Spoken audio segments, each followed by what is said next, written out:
اعوذ باللہ من الشیطان اللعین الرجیم بسم اللہ الرحمن الرحیم اللہم صلی علی محمد وآل محمد وعجل فرجہم۔ سورہ مبارکہ النساء آیت نمبر 38۔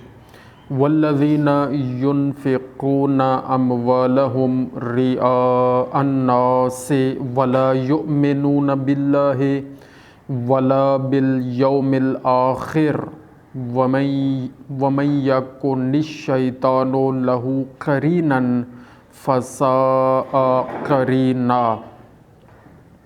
اور وہ جو اپنے مال لوگوں کے دکھاوے کو خرچ کرتے ہیں اور ایمان نہیں لاتے اللہ اور نہ قیامت پر، اور جس کا مصاحب شیطان ہوا تو کتنا برا مصاحب ہے۔ ٹھیک ہے جی۔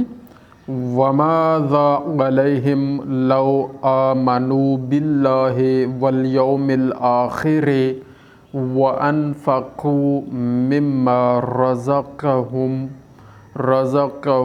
اللَّهُ وَكَانَ اللَّهُ بِهِمْ عَلِيمًا۔ اور ان کا کیا نقصان تھا اگر ایمان لاتے اللہ اور قیامت پر، اور اللہ کے دیے میں سے اس کی راہ میں خرچ کرتے، کیا نقصان تھا؟ اور اللہ ان کو جانتا ہے۔ ہم کوئی اپنے پلے سے تھوڑی خرچ کرتے ہیں اللہ تعالیٰ دیتے ہیں، اسی میں سے تھوڑا سا خرچ کرنا ہوتا ہے، اور جو کرتے ہیں اور پھر اللہ تعالیٰ اس پہ بھی اجر عطا فرماتے ہیں۔ لیکن نیت صحیح ہونی چاہیے۔ ان اللہ لا یظلم مثقال ذرۃ وان تک حسنۃ یضاعفها ویؤت من لدنہ اجرا عظیما۔ اللہ ایک ذرہ بھر ظلم نہیں فرماتا، اور اگر کوئی نیکی ہو تو اسے دگنی کرتا ہے، یعنی دگنی کر دیتا ہے، یعنی اضافہ کر دیتا ہے، اور اپنے پاس سے بڑا ثواب عطا فرماتا ہے۔ وعلیکم السلام ورحمۃ اللہ وبرکاتہ۔ فَكَيْفَ إِذَا جِئْنَا مِنْ كُلِّ أُمَّةٍ بِشَهِيدٍ وَجِئْنَا بِكَ عَلَىٰ هَٰؤُلَاءِ شَهِيدًا۔ تو کیسی ہوگی جب ہم ہر امت سے ایک گواہ لائیں، اور اے محبوب صلی اللہ علیہ وآلہ وسلم تمہیں ان سب پر گواہ اور نگہبان بنا کر لائیں۔ اللہ اکبر۔ ہر امت پر اس کا نبی گواہ ہے، ٹھیک ہے جی، اور پھر رسول اللہ صلی اللہ علیہ وآلہ وسلم کو اللہ تعالیٰ نے یہ مقام عطا کیا ہے کہ سب امتوں پر اور سب انبیاء پر کون گواہ ہوں گے؟ رسول اللہ صلی اللہ علیہ وآلہ وسلم ان سب پر گواہ اور نگہبان بنا کر لائیں۔ اللہ اکبر۔ تو رسول اللہ کی خلقت صلی اللہ علیہ وآلہ وسلم سب سے پہلے ہے، تخلیق سب سے پہلے ہے، اور اسی وجہ سے پھر ان کی موجودگی سب امتوں پہ اور تمام انبیاء پہ روحانی طور پر، نورانی طور پر رہی، وہی بندہ گواہ ہو سکتا ہے نا۔ اب ظاہر ہے جو یہاں بات ہو رہی ہے، یہ بھائی موجود ہیں، آپ موجود ہیں، آپ گواہی دے سکتے ہیں کہ یہ بات ہوئی ہے، موجود ہیں تو گواہی دیں گے۔ جو بندہ موجود نہیں ہے وہ گواہی نہیں دے سکتا۔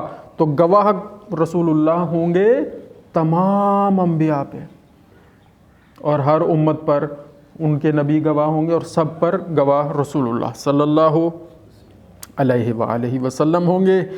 قرآن کریم ہے، سورہ مبارکہ النساء ہے، آیت نمبر 41 ہے، اس کا نشان یاد رکھیں۔ یومئذ یود الذین کفروا وعصوا الرسول لو تسوی بہم الارض ولا یکتمون اللہ حدیثا۔ اس دن تمنا کریں گے وہ جنہوں نے کفر کیا اور رسول کی نافرمانی کی، اس دن تمنا کریں گے کیا؟ کاش انہیں مٹی میں دبا کر زمین برابر کر دی جائے۔ اس دن یہ تمنا ہوگی۔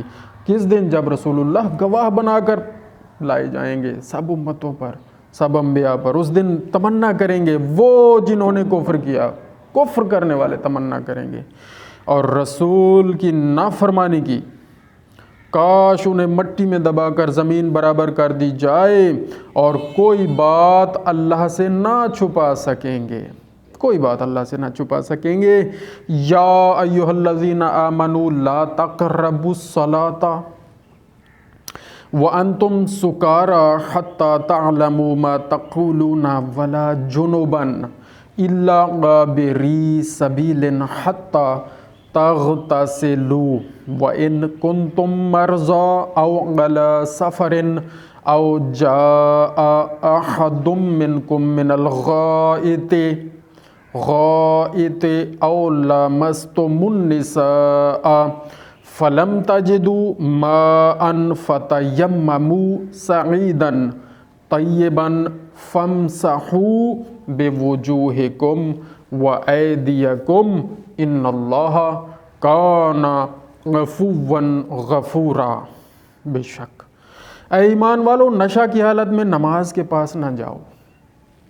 جب تم نشے کی حالت میں ہو نماز کے پاس نہ جاؤ، تمہیں ہوش ہی نہیں ہے، جب تک اتنا ہوش نہ ہو کہ جو کہو اسے سمجھو، اور نہ ناپاکی کی حالت میں بے نہائے یعنی بغیر نہائے ناپاکی کی حالت میں بھی نماز کے قریب مت جاؤ، مگر مسافری میں یعنی اگر سفر کر رہے ہو تو پھر مجبوری ہے، اس میں پھر کیا کرنا ہے آگے حکم ہے، اور اگر تم بیمار ہو یا سفر میں یا تم میں سے کوئی قضائے حاجت سے آیا ہو یا تم نے عورتوں کو چھوا اور پانی نہ پایا، پاک ہونے کے لیے پانی نہ پایا، تو پاک مٹی سے تیمم کرو۔ تیمم کا حکم ہے اگر پانی نہیں ہے تو اپنے منہ اور ہاتھوں کا مسح کرو، منہ کا مسح کرو یعنی مٹی پہ ہاتھ مارو، یہ مسح ہے، یہ منہ کا مسح کرو پھر مٹی پہ ہاتھ مارو اور ہاتھوں کا مسح کرو، یہ ہے تیمم۔ بے شک اللہ معاف کرنے والا بخشنے والا ہے۔ یہیں پر مکمل کرتے ہیں۔ صدق اللہ العلی العظیم۔ اللہ تعالیٰ سے دعا ہے یا اللہ کریم ہم روزانہ صحیح تلاوت قرآن کریم کرتے رہیں، صحیح طور پر قرآن کریم سمجھتے رہیں اور صحیح طور پر سمجھ کر اس پر عمل کرتے رہیں اور اس کا پیغام صحیح طریقے سے آگے پہنچاتے رہیں۔ یا اللہ کریم ہمیں اپنے زمانے کے امام کے سپاہیوں میں شمار فرما اور ان کی معرفت عطا فرما اور ہمیں ان کی اطاعت میں زندگی گزارنے والا بنا۔ آمین بجاہ النبی الکریم بحق محمد و آل محمد۔ اللہم صلی علی محمد و آل محمد وعجل فرجہم۔